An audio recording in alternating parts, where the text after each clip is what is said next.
एखाद्या शेती बायको दुसऱ्यासोबत जरी गेली ना भावांनो बघू शकता तुम्ही इकडे भांडणं चालली संकेश्वर आणि करणार आमची माझी नाही चालली बाबा कसं झाली IPL वरनं भांडणं चालली ना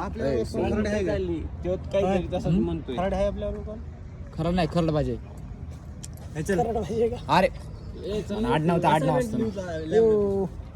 करण्या काय म्हणणं तुझं करण्या करण भाऊ काय म्हणणं तुझं काय नाही IPL बघायचा होता फुकट मध्ये पण ते ऍपच काही आहे ना ते ऍप मध्ये पाहिलं नाही काय माहित काय झालंय दोन्ही साहेबांना बघण्यासाठी सबस्क्रिप्शन घेऊ हा घेऊ की त्याकडे पैसे गेले तरी चालतील हाय का नाही पाण्या तुमचा काय विषय तुमच्या पप्पांबद्दल बोलत जरा काहीतरी 10 वाजेपर्यंत काय पेज भेटणार नाही. दोन शब्द आता कॅप्टन राहिले नाहीत वाघ तुझ्या काय दोन शब्द कॉलेज एक नंबर आहे. अरे काय तसलं नको बोलू तसले अंधश्रद्धा नको पाळू बाबा कसले बोलायचं म्हणजे आपलं जे चाललंय हे आता जे वातावरण एक नंबर आहे आपलं वातावरण चालू. नाही वातावरांचा विषयच नाही खेळीमेळीचं वातावरण आहे आपलं. हा वातावरण खेळ म्हणजे तुझं म्हणण्याचा अर्थ काय? खेळायला सांगतायत काय खेळायचं सांगा क्रिकेट ते खेळू लागा तो आहे का बॅट आहे का दुखतात हे चल तू तिकडे बॅट देईन हो का गाबडे आले का घेऊन वाटतं पेजेस घेऊन आले